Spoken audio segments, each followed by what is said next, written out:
Hello दोस्तों, कैसे हो। मैं राहुल सिंह आपका वेदांता अकेडमी में आपका तहे दिल से स्वागत करता हूं। सभी बच्चों को राम राम, सभी बच्चों को जय हिंद, सभी को जय श्री राम, जय श्री कृष्णा, राधे राधे। कैसे हो प्यारे बच्चों। लेके आए हैं नई वीडियो के साथ बेटा। नई वीडियो आपके लिए आज का बेहतरीन टॉपिक लेके आया हूं। टॉपिक का नाम है ब्लड पढ़ने वाले हैं और जो कि शानदार रूप से पढ़ेंगे। पूरा डिटेल वाइज पूरा डिटेल पढ़ेंगे बेटा। तो स्टार्ट करते हैं। मानव का ब्लड पढ़ने वाले हैं। ब्लड क्या होता है, ब्लड किस तरह से कार्य करता है, ब्लड में कौन कौन से तत्व होते हैं जिसके माध्यम से ऑक्सीजन का कैसे परिवहन होता है, CO2 कैसे बाहर निकलती है, कैसे आपका रक्त का थक्का जमता है, कौन सी प्रोटीन होती है, इन सारी चीजों पर हम चर्चा करने वाले हैं। दिल थाम के बैठिए, आज का सेशन जो सबसे बेस्ट होने वाला है। चलो ब्लड पढ़ेंगे।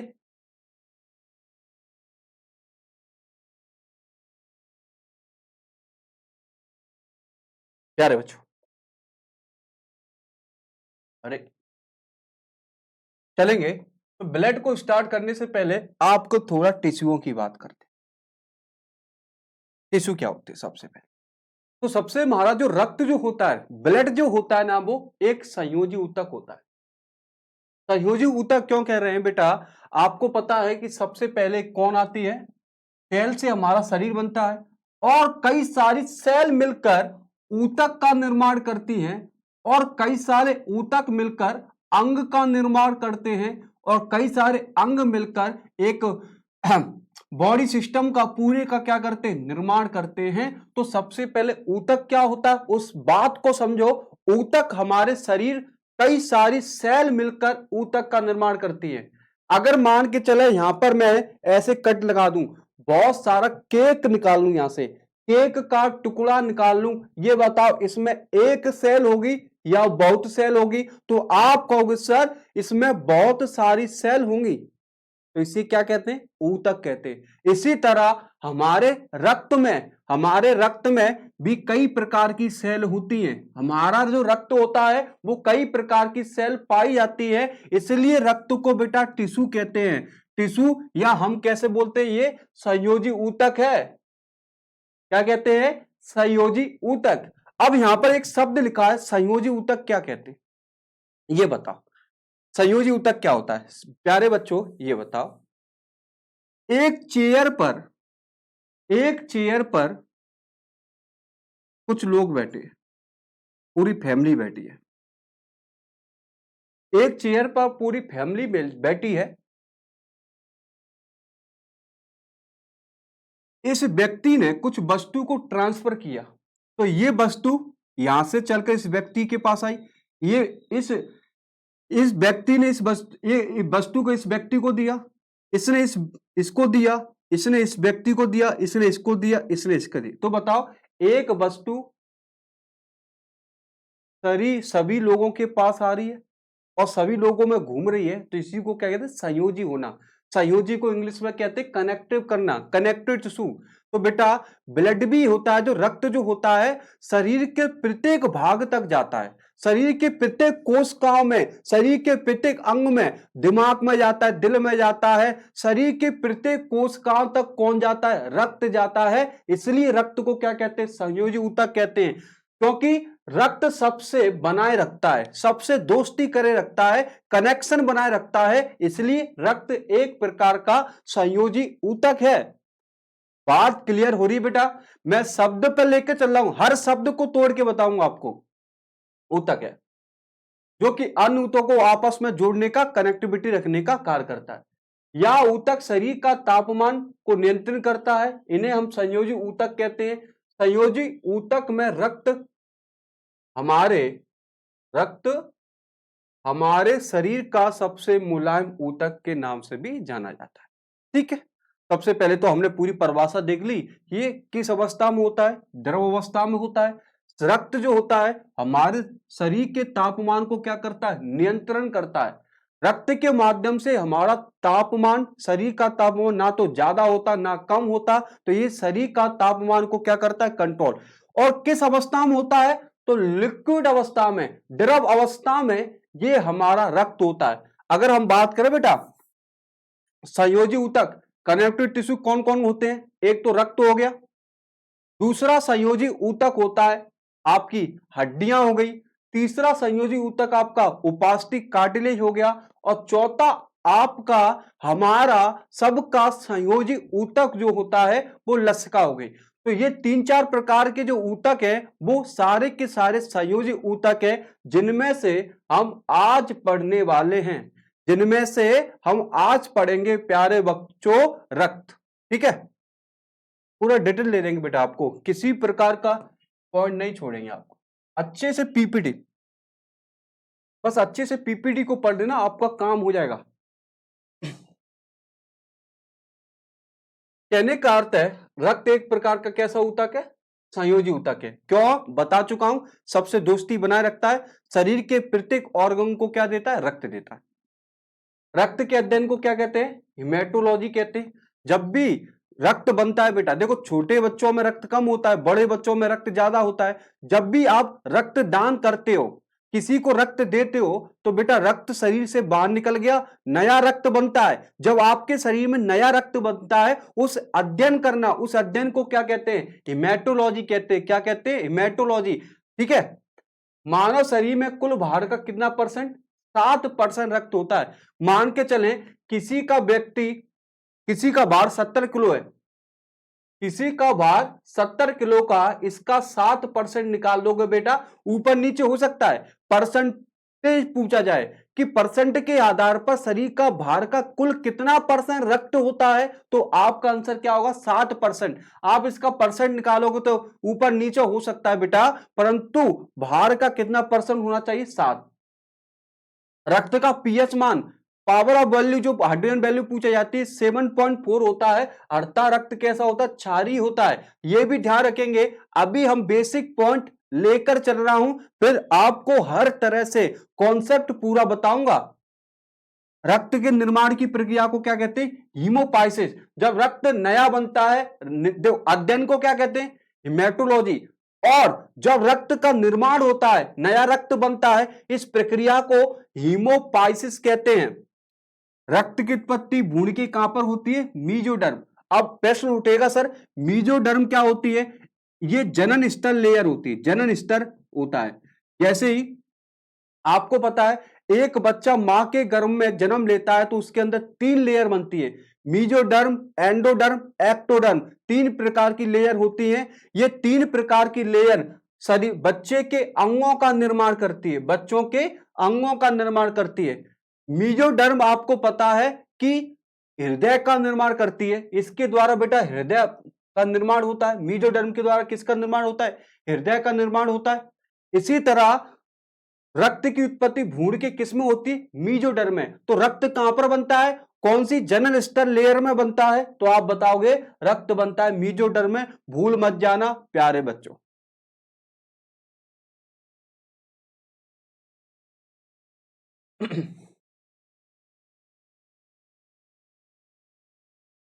देखेंगे, रक्त का संग्रहण 2 से 6 डिग्री पर तापमान पर किया जाता है। पॉइंट को समझो। आपको पता है आजकल जो हॉस्पिटल में देखेंगे, तो जैसे हम कह सकते हैं कि ब्लड बैंक होती है, ब्लड बैंक में ब्लड होता है, रक्त होता है, वहां से हम खरीदते हैं बेटा, फिर अपने मरीज को चढ़ाते हैं। तो ब्लड को सुरक्षित रखने के लिए कितना टेम्परेचर चाहिए? तो आप क्या कहोगे? 2 से 6 डिग्री चाहिए। अगर हम मार्केट से सब्जियां लाते हैं, फल लाते हैं, सब्जियां लाते हैं, उनको हम फ्रिज में रखते हैं, उनका भी एक टेम्परेचर होता है। इसी तरह रक्त को सुरक्षित रखना है तो 2 से 6 डिग्री, किसी किताब में 4 डिग्री भी लिखा है, तो वो अनुपात 2 से 6 डिग्री के बीच में रक्त को ब्लड बैंक में सुरक्षित रखा जाता है। और जो प्लास्टिक का बैग होता है उसमें सोडियम डेस्ट्रोज एवं सोडियम सिट्रेट विलयन के साथ सुरक्षित रखा जाता है। तो ये केमिकल है बेटा, सोडियम डेस्ट्रोज और सोडियम सिट्रेट के साथ के विलयन में इनको सुरक्षित रक्त को रखा जाता है। रक्त की एक बूंद में लगभग 250 मिलियन कोशिका होती हैं। मैंने अभी जस्ट बताया था, अभी क्या बताया? रक्त को क्या कहते हैं? संयोजी ऊतक कहते हैं। क्या कहते हैं, संयोजी ऊतक। ऊतक का मतलब मैंने आपको क्या बताया, क्योंकि ऊतक में कई प्रकार की सेल से मिलकर बना होता हो, ऊतक कई प्रकार की सेल से मिलकर बना होता है। इसलिए बेटा आपकी एक बूंद में, रक्त की एक बूंद में 250 मिलियन कोशिका होती है। कोशिका कौन सी होती है, आरबीसी, डब्ल्यूबीसी, प्लेटलेट, ये सारी की सारी कोशिका होती है। एक वयस्क मनुष्य में 5 से 6 लीटर रक्त पाया जाता है नॉर्मल, सामान्य अवस्था में। महिला में थोड़ा कम पाया जाता है। पुरुषों की अपेक्षा महिला में रक्त 1 से 2 लीटर कम होता है। ये अब सामान्य अवस्था की बात हो रही है कि अगर 5 लीटर है, वजन के आधार पर भी नोटिस किया था। ये रक्त का बनना, रक्त जो होता है ना, वजन के आधार पर डिसाइड किया। तो आप थोड़ा सा ठीक है। आज हम ब्लड में इतना सब कुछ पढ़ लेंगे, इतना सब कुछ पढ़ लेंगे जो आपने पहले कहीं कभी नहीं पढ़ा होगा। हम आज आपको पूरा डिटेल ब्लड के बारे में पढ़ा दूंगा। फंक्शन ऑफ ब्लड क्या करता है, ब्लड के कार्य क्या है, तो सबसे पहले क्या करता है, ऑक्सीजन को फेफड़ों से शरीर के सभी भागों पर पहुंचाता है तथा कार्बन डाइऑक्साइड को शरीर के भागों में फेफड़ों से ले जाता है। तो कहने का कार्य है, ये क्या करता है भैया, ब्लड क्या करता है भैया, ब्लड क्या होता है कि फेफड़ों से ऑक्सीजन को, फेफड़ों से ऑक्सीजन को, फेफड़े ऑक्सीजन किस में मिल जाती है बेटा, ब्लड में मिल जाती है। आपकी जो ऑक्सीजन जो होती है वो किस में घुल जाती है, और रक्त में। जैसे हीमोग्लोबिन के साथ सबसे ज्यादा घुलती है, 97% हीमोग्लोबिन घुल जाती है और 3% प्लाज्मा घुल जाते हैं। तो ऑक्सीजन आपकी ब्लड में घुल गई, और शरीर की, और ब्लड क्या करता है, शरीर की प्रत्येक कोशिका को क्या देता है, ऑक्सीजन देता है। शरीर की प्रत्येक कोशिका को ऑक्सीजन देता है, शरीर के प्रत्येक अंग को ऑक्सीजन देता है। बदले में ये क्या करता है, ब्लड क्या करता है, CO2 को लेकर फेफड़ों तक पहुंचाने का कार्य करता है। तो हम डायरेक्ट ये मोटा मोटा कह सकते हैं, O2 को शरीर के अंदर अंगों तक देने का कार्य करता है, और CO2 को शरीर के अंदर से उठाकर फेफड़ों तक लाने का कार्य ऑक्सीजन करता है, वो ब्लड करता है। ठीक है। अगर बात करें पोषण पदार्थ, हार्मोन आदि को भी रुधिर द्वारा शरीर के एक भाग से दूसरे भाग में पहुंचाने का होता है। ये ब्लड बहुत काम कर रहा है भैया, ब्लड बहुत ही अच्छा काम कर रहा है। पहली बात तो ऑक्सीजन का प्रबंध कर दिया। दूसरा, जो भी आप कुछ खाते हो, प्रोटीन खाई आपने, दाल चावल कुछ भी खाया, प्रोटीन वगैरह, दवाई, ये बताओ दवाई वगैरह सब कुछ घुलकर किसमें घुलती है, रक्त में।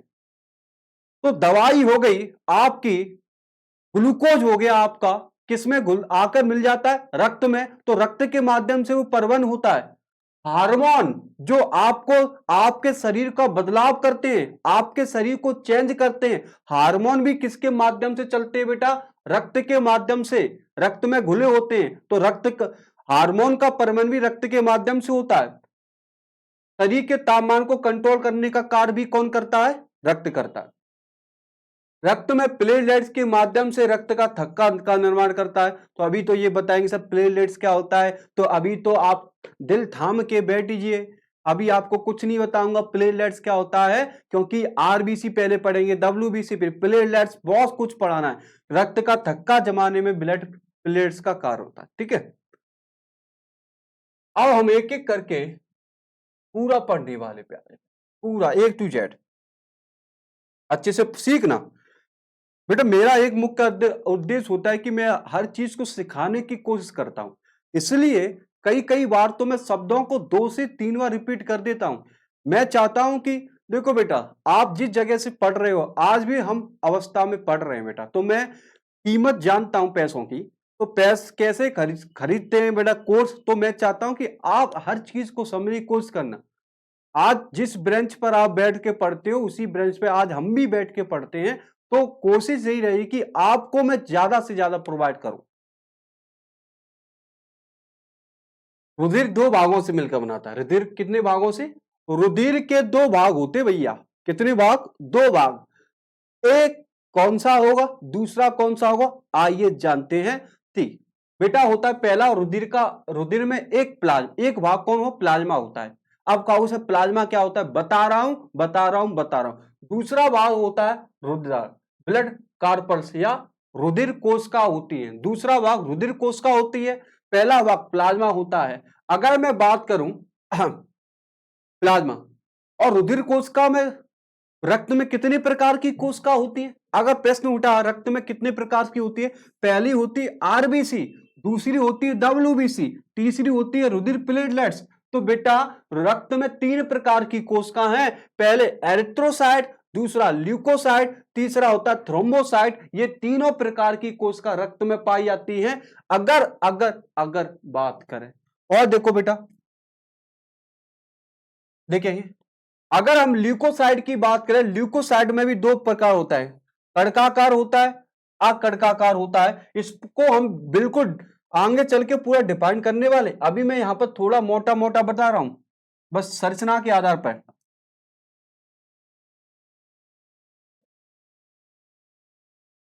देखिए बेटा डब्ल्यूबीसी जो होती है ना, वो दो भागों में डिवाइड कर रहा हूं। डब्ल्यूबीसी के कितने भाग हैं, दो भाग, याद रखो मन में। पहला कड़काकार होता है, दूसरा अकड़काकार, इंग्लिश नाम लिखा भी है बेटा। कड़काकार के तीन भाग होते हैं, इन पर पूरी चर्चा तीनों पे करूंगा। अकड़काकार में बेटा दो होते हैं, मोनोसाइट और लिम्फोसाइट होते हैं। फिर लिम्फोसाइट के अंदर बी सेल होती है, टी सेल होती है, न्यूट्रल किलर सेल होती है। इन पर पूरी चर्चा करने वाले हैं। अब एक एक कर पढ़ने वाले। पहला भाग प्लाज्मा पढ़ेंगे बेटा, पूरी डायग्राम के आधार पर संरचना आपने देख ली। पहला भाग पढ़ने वाले हैं प्लाज्मा। लो प्लाज्मा आ गई।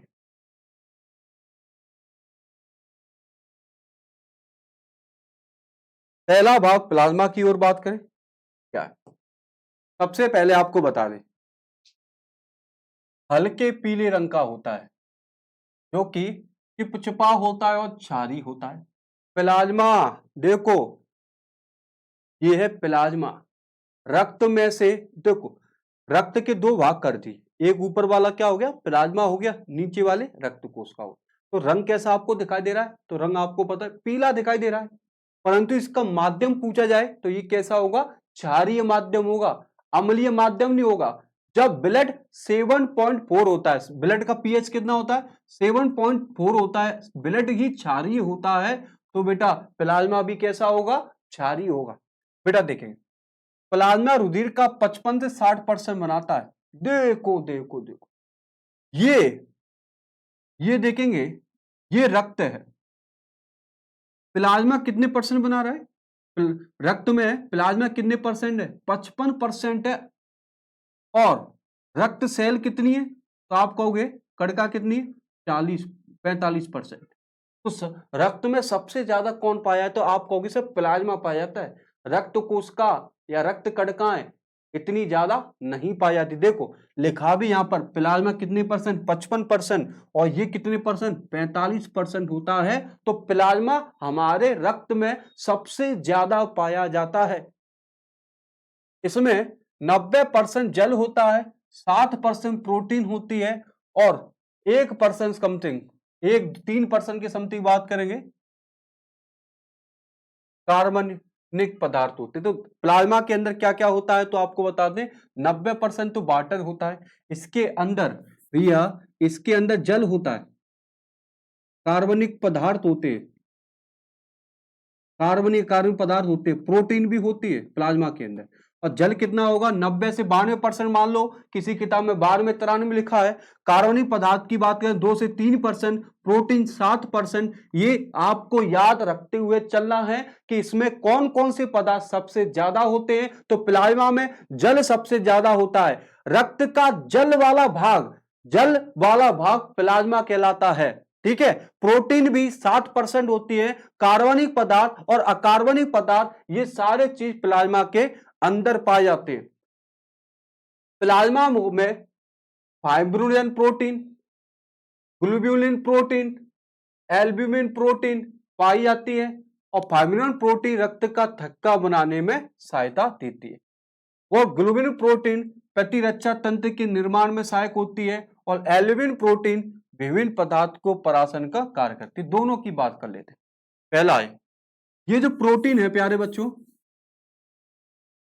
ये रक्त का थक्का जमाती है, रक्त का थक्का।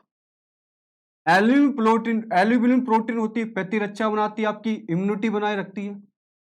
दोनों की बात करेंगे तो आपके प्लाज्मा में फाइब्रोप्रोटीन होती है जो आपका रक्त का थक्का जमाती है। आपको चोट लग जाती है क्या? मैं रक्त का थक्का पूरा पढ़ाऊंगा बेटा, पूरा एक मतलब पूरा लेक्चर चलेगा रक्त के थक्का पर। और अभी विशेष रूप से बता देता हूं कि आपको यहां पर चोट लग गई, आपको यहां पर चोट लग गई, आप गिर गए तो बेटा खून निकलता है, खून निकलेगा, कुछ मिनट के बाद खून बंद हो जाता है। तो खून बंद हो जाता है कि एक लेयर आ जाती है, पीली पीली सी लेयर बन जाएगी, उसी रक्त का थक्का बनाते हैं। जब खून बंद हो जाता है, चलो मैं यहां पर चित्र दिखा देता हूं, जानते तो आप लोग हैं पर चित्र आप चलो यहीं से समझ लो। ये बंदे ने चोट लग गई है, इस बंदे को क्या लग गई? चोट लग गई है, खून निकल रहा है। अब खून निकलना बंद हो जाए तो क्या जम जाएगा इसकी चोट पर? रक्त का थक्का जम जाएगा। ठीक है, समझ में आ गया बेटा सर? ठीक है, अगर आपसे पूछे fibrin protein, albumin protein, globulin protein, albumin protein का निर्माण कहां पर होता है? यकृत में होता है, ये कतई मत भूल जाना। बात बात बताऊं बेटा, सबसे ज्यादा प्रोटीन का निर्माण आपके यकृत में ही होता है। तो फाइब्रिन प्रोटीन हो या ग्लोबुलिन प्रोटीन हो या एल्ब्यूमिन, इनका सबका निर्माण यकृत में होता है, कतई मत भूल जाना दूर दूर तक। अगर हम और भी लेकर चलते इसमें क्या है, चलो आओ। सबसे पहले रक्त की मैट्रिक्स, रक्त को मैट्रिक्स भी कहते हैं बेटा, नया शब्द मिल गया, मैट्रिक्स। तो रक्त में मैट्रिक्स को प्लाज्मा कहते हैं। मैट्रिक्स जो लिखा है ना बच्चों, सॉरी, रक्त में जो मैट्रिक्स है उसी को प्लाज्मा कहते हैं। ठीक, पीले रंग का होता है।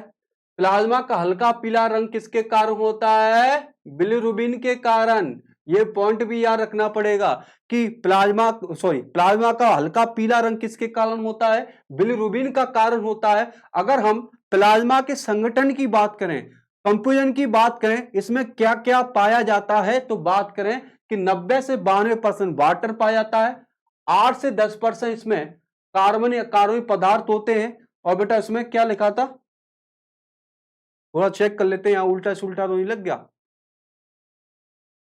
एक बार और चेक कर ले, 7% प्रोटीन लिखा है, यहां पर प्रोटीन की मात्रा कम होनी चाहिए, तो आप घबराना नहीं, ठीक है। और बेटा इसमें सोडियम वगैरह कुछ लवण भी होते हैं, कार्बनिक पदार्थ वगैरह भी होते हैं। आप गैसेस की पूछे, प्लाज्मा में कौन कौन सी गैसेस होती है, तो एक तो ऑक्सीजन होती है, एक कार्बन डाइऑक्साइड होती है, एक नाइट्रोजन होती है। ठीक है, एक गैस का पूछा जाए तो गैस आपको बता दें कि प्लाज्मा में कौन कौन सी गैस घुली होती है, ऑक्सीजन, कार्बन डाइऑक्साइड और नाइट्रोजन। प्लाज्मा के प्रति 100 ml रक्त जल प्लाज्मा के प्रति 100 ml जल में 0.29 ml ऑक्सीजन और 0.5 ml नाइट्रोजन और 0.5% CO2 घुलित होती है। तो प्लाज्मा में सबसे ज्यादा कौन सी गैस घुली होती है, तो आप कहोगे बेटा, आप क्या कहोगे, आपकी CO2 घुली होती है। ऑर्गेनिक बेटा सही है, ऑर्गेनिक पार्ट आपका श्यामन, प्रोटीन भी सही है। ऑर्गेनिक पार्ट आपके 7 से 9% होते हैं, वो 2 से 3% वाला आप देख लेगा, कहीं कहीं किताब में अलग भी लिखा। देखो प्रोटीन कितने परसेंट होती है बेटा? 6 से 7%। प्लाज्मा में प्रोटीन की मात्रा कितने? 6 से 7%। याद करते हुए चलेंगे, धारी बना दूंगा, घड़ी कर दूंगा, आप ज्यादा से ज्यादा याद करेंगे। पहली प्रोटीन एल्ब्यूमिन प्रोटीन, जस्ट पीछे पढ़ाया है। एल्ब्यूमिन प्रोटीन कितने परसेंट पाई जाती है? सबसे ज्यादा पाई जाती है, 4% जो प्रोटीन होती है एल्ब्यूमिन प्रोटीन प्लाज्मा में सबसे ज्यादा पाई जाती है। और इसका निर्माण कहां पर होता है? इसका निर्माण यकृत के द्वारा होता है। तीनों प्रोटीन का निर्माण यकृत के द्वारा होता है। अगर आप पूछा जाए सबसे छोटा प्लाज्मा प्रोटीन है, ठीक है, या ब्लड का कोलाइडी परासरण दाब बनाए रखने का कार्य भी करती है, तो कहने का अर्थ है ये परासरण दाब बनाए रखने का कार्य करती है, पीसीओपी। दूसरी प्रोटीन हमारी है, चलो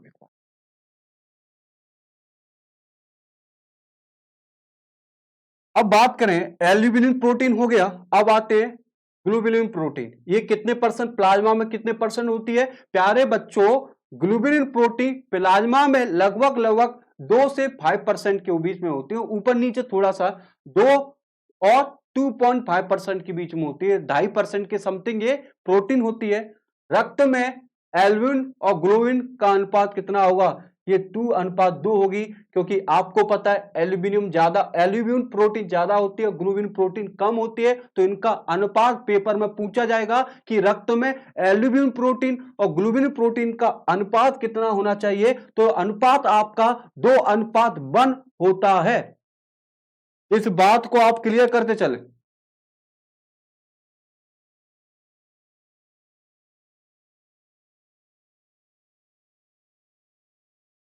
प्यारे बच्चों चलेंगे, सारी प्रोटीन का संश्लेषण किसके माध्यम से होता है? तो आपको पता है इसका संश्लेषण यकृत और लसिका के द्वारा होता है।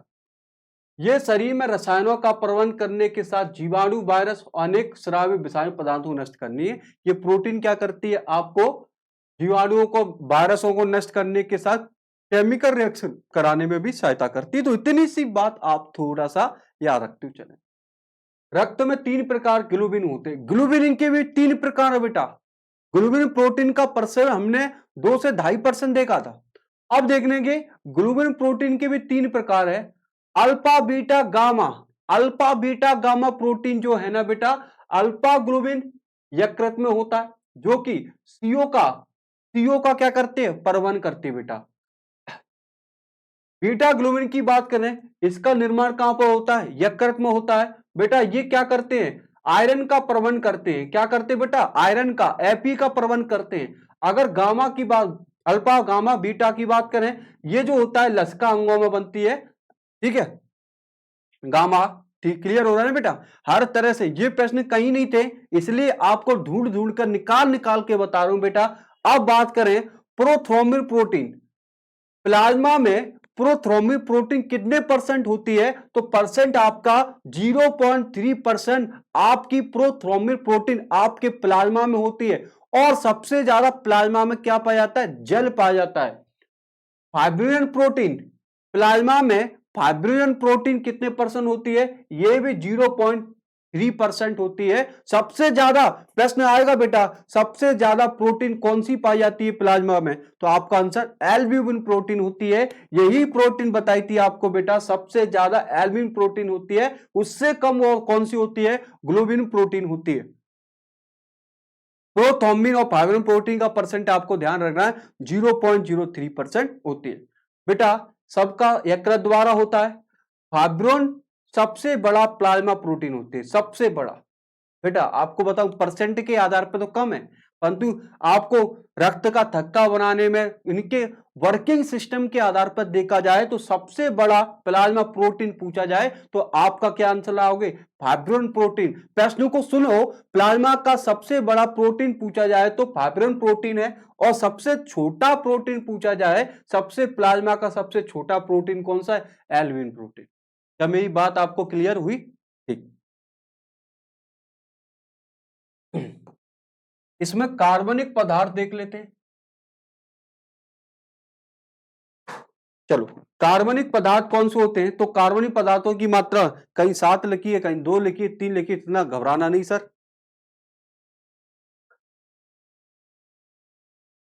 तो आप घबराने की कोई बात है ही नहीं। राहुल सर के पास 7 पढ़ रहे तो कोई घबराने की बात, जीरो से लेकर हीरो बना दूंगा। क्या है बेटा? कार्बनिक पदार्थ, प्लाज्मा में कौन कौन से कार्बनिक पदार्थ होते हैं और प्लाज्मा में कौन कौन से अकार्बनिक पदार्थ होते हैं? तो कार्बनिक पदार्थ कौन कौन से होते हैं, ये भविष्य में भी याद रखना बेटा। जब भी कार्बनिक पदार्थ की बात करें तो यही होते हैं, और अकार्बनिक पदार्थ की बात करिए तो कार्बनिक पदार्थ अमीनो अम्ल एक प्रकार का कार्बनिक पदार्थ है, जो कि नेचर जैसे प्रोटीन से टूटने के बाद अमीनो अम्ल बनता है।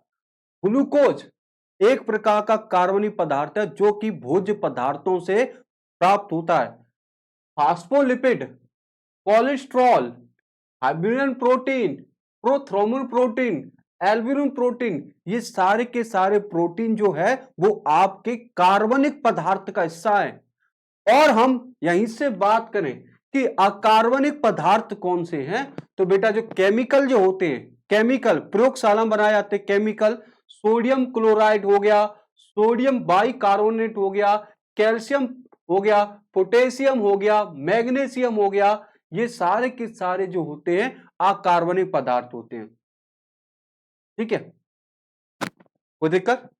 एक प्रश्न यहां पर अच्छा है, लवण मिलकर रक्त का लगभग 0.9 भाग बनाते हैं। जो भी लवण है ना, सोडियम हो गया, तो ये पॉइंट याद रखोगे, लवण मिलकर रक्त का कितने परसेंट भाग बनाते हैं? रक्त का 0.9% बनाते हैं।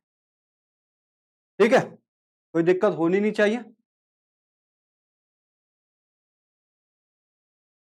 अब बात करते हैं उत्सर्जी पदार्थ कौन से, या हम रक्त में ही मान लेते हैं, प्लाज्मा या रक्त में कौन कौन से गंदे पदार्थ होते हैं। हमारे शरीर के अंदर कौन सा गंदा पदार्थ है, कौन सा जहरीला पदार्थ होता है? तो रक्त का सबसे जहरीला पदार्थ अमोनिया होता है, यूरिया होता है, यूरिक अम्ल होता है। ये शरीर के हमारे सबसे जहरीले पदार्थ होते हैं, सबसे हानिकारक पदार्थ होते हैं।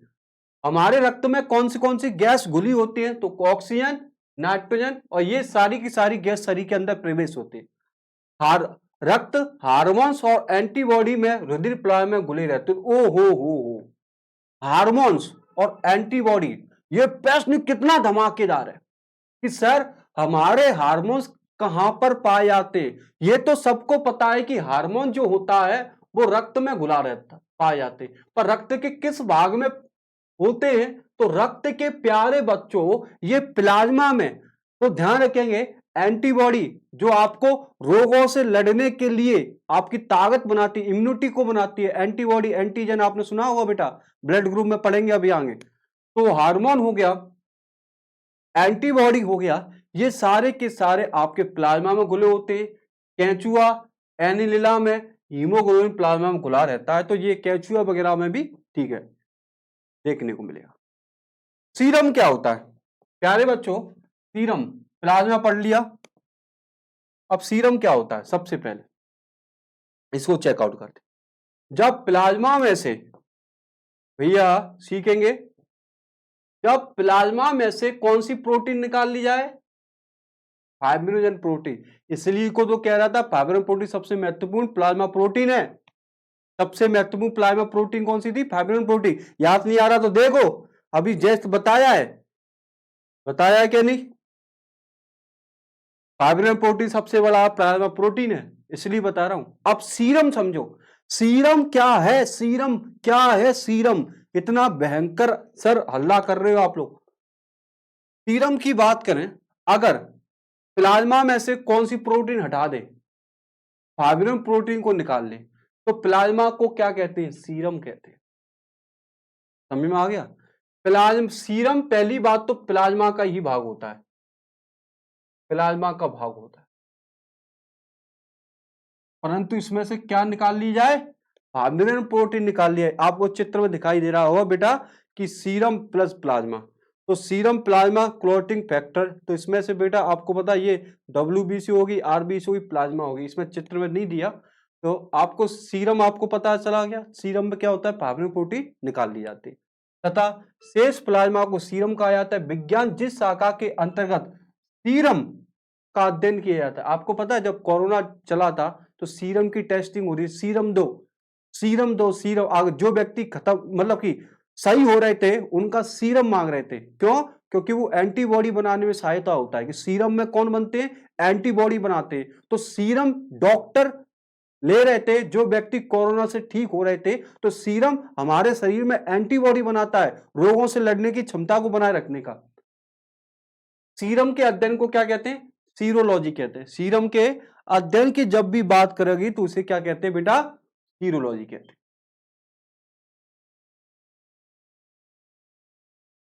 अब आते बेटा, प्लाज्मा पूरा पढ़ लिया, प्लाज्मा पूरा पढ़ने के बाद अब आते चलते हैं हमारा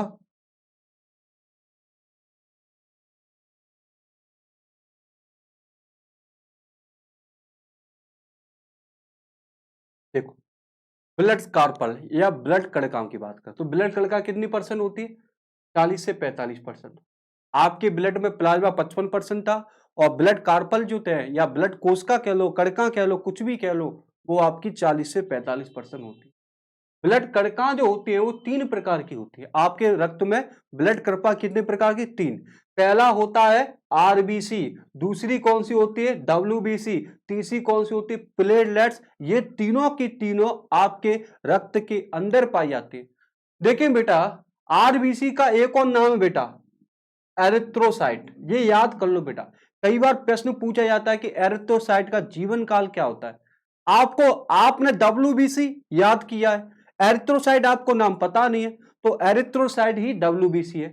ल्यूकोसाइट की बात करें तो आप WB, erythrocyte RBC, leukocyte WBC. ठीक है, थ्रोम्बोसाइट प्लेटलेट्स।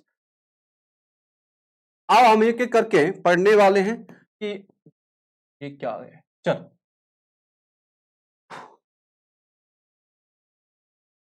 अब हम बात करें पहली बात आरबीसी की। तो आपके जी रक्त में ऐसी संरचना होती है। आरबीसी किस प्रकार का होता है? गोल गोल ऐसा होता है आरबीसी। आरबीसी का मुख्य कार्य आपको बताओ, ऑक्सीजन का प्रबंधन करना होता है। सबसे मुख्य कार्य ऑक्सीजन का ही प्रबंधन होता है। अब एक एक करके इसकी पूरी डिटेल जान लेता हूं, पूरा डिटेल पढ़ा देता हूं, जिससे आपको किसी, इसका एक नाम क्या बेटा? आरबीसी को एरिथ्रोसाइट कहते हैं। क्या कहते हैं? एरिथ्रोसाइट कहते हैं, आरबीसी को कहते हैं। आरबीसी केवल कशेरुकीय प्राणियों में पाया जाता है, जिसमें कशेरुकी जीव होते हैं, उच्च प्राणी जो होते हैं, उच्च जीव जो होते हैं, उनमें आरबीसी पाया जाता है। जन्म के समय आरबीसी में केंद्रक उपस्थित होता है।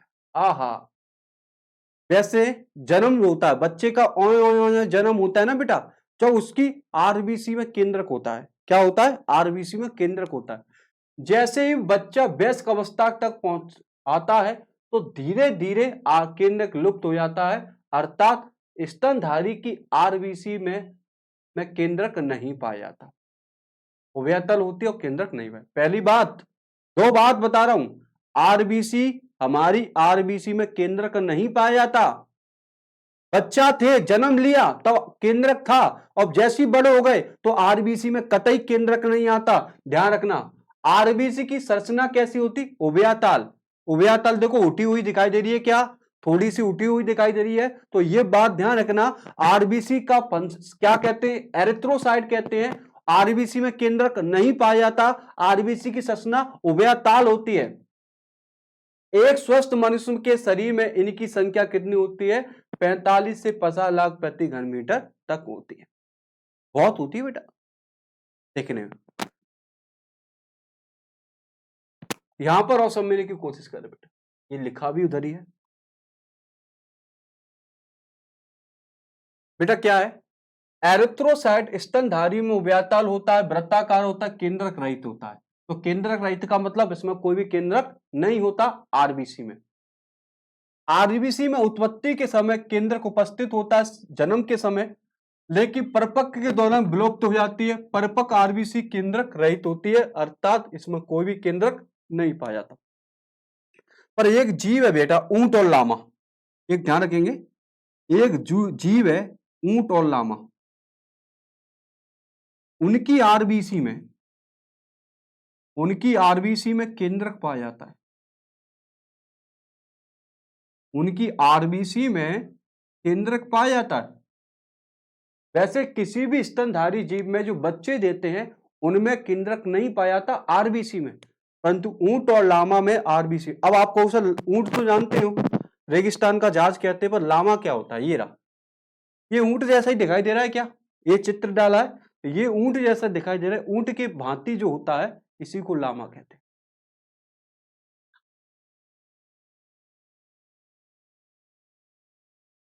तो बेटा आरबीसी में केंद्र की अनुपस्थिति उभयतल स्वरूप के कारण तलीय क्षेत्र पर बढ़ जाता है, जिससे आरबीसी में अधिक मात्रा में हीमोग्लोबिन बढ़ जाता है। देखेंगे ये आरबीसी में केंद्रक तो नहीं पाया जा रहा, और आरबीसी कैसी है? उभयताल, उठी हुई। कैसी बेटा? उभयताल है।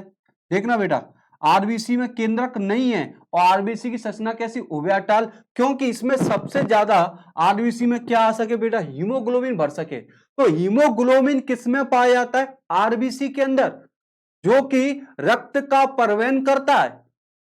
97% रक्त को किसमें क्रिया करता है? हीमोग्लोबिन से, और ऑक्सी हीमोग्लोबिन बनाता है। तो हीमोग्लोबिन किसके अंदर पाया जाता है? तो आपका आंसर पड़ेगा आरबीसी के साथ पाया जाता है। ऊंट और लावा ऐसे स्तनधारी जिनकी आरबीसी अंडाकार और बेटा ईआर में कभी अनुपस्थित नहीं होती। ईआर क्या होता है? एंडोप्लाज्मिक रेटिकुलम, देख लेना, कोई दिक्कत नहीं। पर ऊंट और लामा की आरबीसी में केंद्रक पाया जाता है। देखिए बेटा, सतह आरबीसी की प्लाज्मा झिल्ली अत्यधिक लचीली होती है, जिसे डोमन मेम्ब्रेन कहते हैं, या कुल विशेष आयतन। तो जो आरबीसी की जो झिल्ली होती है, वो झिल्ली को क्या कहते हैं? प्लाज्मा डोमेन झिल्ली कहते हैं। या हम ये भी कह सकते हैं आरबीसी की सतह को डोमेन क्षेत्र कहते हैं। CH3 की लेप्टिन परगम होती है, सोडियम पोटेशियम परगम। ये बात मुझे आपको समझानी थी, ये बात आपको क्लियर करनी थी, ठीक है। तो बच्चों अब थोड़ा नेक्स्ट वीडियो में यहां से हम स्टार्ट करेंगे। तो मैं राहुल सिंह आज की क्लास में आपसे विदा लेता हूं, मिलता हूं बुलेट को आगे। तो सभी को राम राम, जय श्री कृष्णा, राधे राधे, जय हिंद, थैंक यू।